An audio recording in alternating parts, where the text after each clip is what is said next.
In the southernmost district of northwest Italy, where the mountains meet the sea, in a region called Liguria, can be found the Valley Nervia. The valley moves up from the sea roughly north, and as it rises you go on a journey through history, taking in the many villages dotted along the river as it runs down to the shore.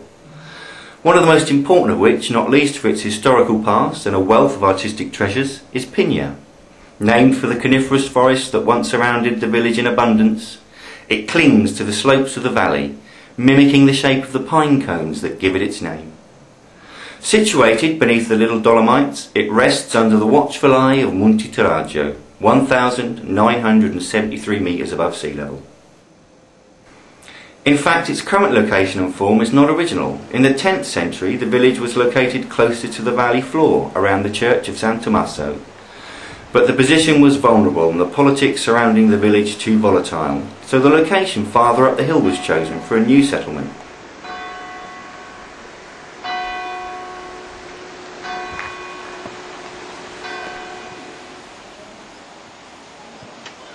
Archaeological remains found in the countryside surrounding Pigna have unearthed prehistoric evidence of human settlements in the area since about 60,000 years ago.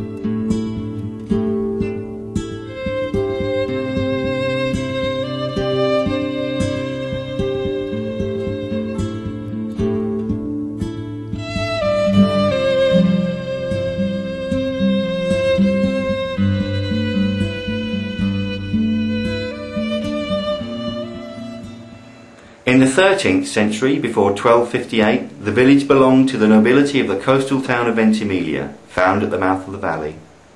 But later in that year it yielded to the town of Anjou of Provence. Soon after, the war between Provence and Genoa was raging in the valley, with Pigna on the side of Provence against the Doria of Dolciacqua on the side of Genoa. In 1365, an historic peace was signed between the two factions at Pigna's Lago Pigo Bridge, next to Pigna's sulphur thermal springs, which became the dividing line between the territories of Provenza and the Republic of Genoa. With the surrender of Nice in 1388, a peacefully negotiated territory transfer artfully managed by the Grimoldis of Monaco, Pigna passed from Provence's control to that of Savoy, which reignited tensions with the neighbouring village of Castel Vittorio, an ally of Genoa. At times this conflict would take on the characteristics of rivalries between brawling children.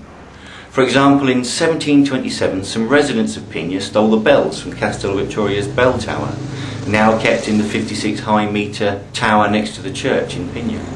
Castel Vittoria retaliated by stealing the stones from Pigna's village square.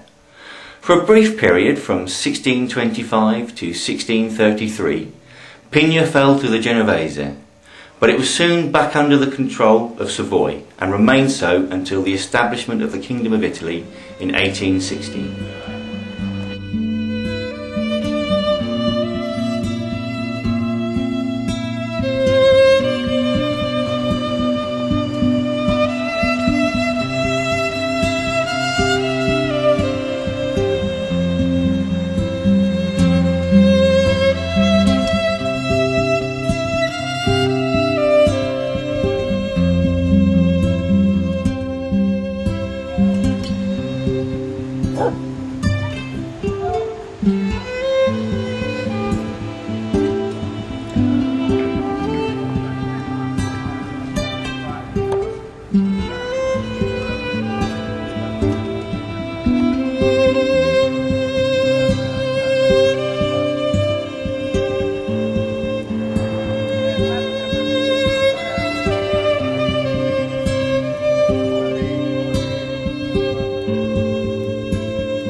Dotted about the village and along the many small roads and paths that lead up into the mountains can be found little shrines.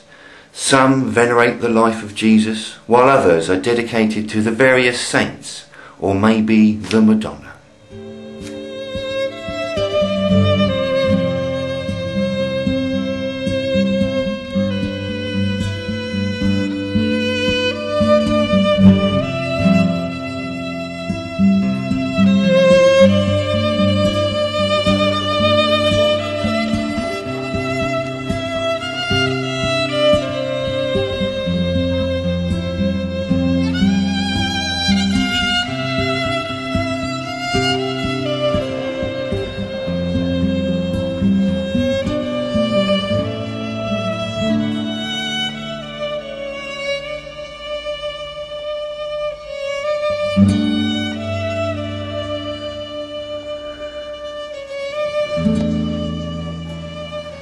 The older parts of the village are distinguished by the appearance of its almost haphazard construction. Its houses are built one on top of the other, creating a network of tiny streets and alleyways, known as chibi, forming a closely knit fortress that meanders about the village like an enormous accidental labyrinth. The main streets are arranged in concentric semicircles crisscrossed by the chibi, which are made up of narrow alleyways, steep paths, stairways and shadowy side streets. These wind their way round the village ever up until you arrive at Piazza Colla, originally occupied by a small castle, now a village square, from where local tradition is kept alive with the Festival della Posea and the Commedia Intermedia, held in the first week in August, where poetry and plays are performed in the local Ventimiglia dialect. This is the highest point of the old village. From here there are panoramic views of the surrounding countryside and up the valley. Its slopes covered with chestnut and oak trees in the shadier parts and olive trees in the sun. The entire village is, in itself, in essence, a vast monument to the past. It has retained the basic structure of the original fortification. In fact, the word chibi literally means dark and gloomy, with the houses above covering the streets below because of the need for protection, not only from the constant threat of attack from other feudal fiefdoms, but also from the weather.